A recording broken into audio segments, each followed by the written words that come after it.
আত্তালিব রহমান পার্থ, যে মূলত শেখ পরিবারের আত্মীয়। বঙ্গবল্টুর কিছু আবির্ভাব তো তার ভিতরে থাকবে, তাই না? এটা তো অস্বীকার করার মতো কিছু না। সে হচ্ছে সিম্পেথি আদায় করার জন্য এত যাবৎ বড় বড় ভাষণ দিয়ে আসছে জনগণের পক্ষে, যাতে জনগণের সাপোর্ট সে পায়। এখন সে পাওয়ারে চলে গেছে, এখন তার জনগণের পাওয়ারের কোনো বা জনগণের সাপোর্টের কোনো প্রয়োজন নেই।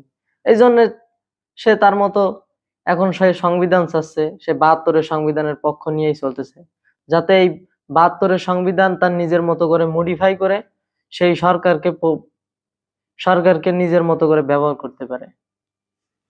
এটাই হচ্ছে তার আসল উদ্দেশ্য। ৭২-এর সংবিধান নিজের মন মতো যে কোনো সরকার মডিফাই করতে পারে এবং রাজনৈতিক প্রতিপক্ষের বিরুদ্ধে তা ইচ্ছা মতো ব্যবহার করতে পারে। এই জন্য ৭২-এর সংবিধান তারা চাচ্ছে। এত যাবৎ আত্তালিব রহমান পার্থ শুধুমাত্র নিজের সিম্পেথি আদায় করার জন্য এই ধরনের কর্মকাণ্ডে লিপ্ত ছিল।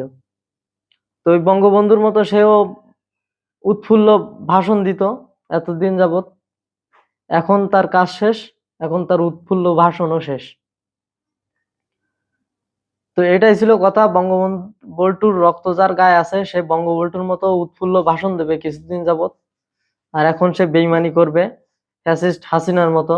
এটাই স্বাভাবিক। ফ্যাসিস্টের রক্ত যে জায়গায় আছে সব জায়গায় এরকমই পরিস্থিতি হবে।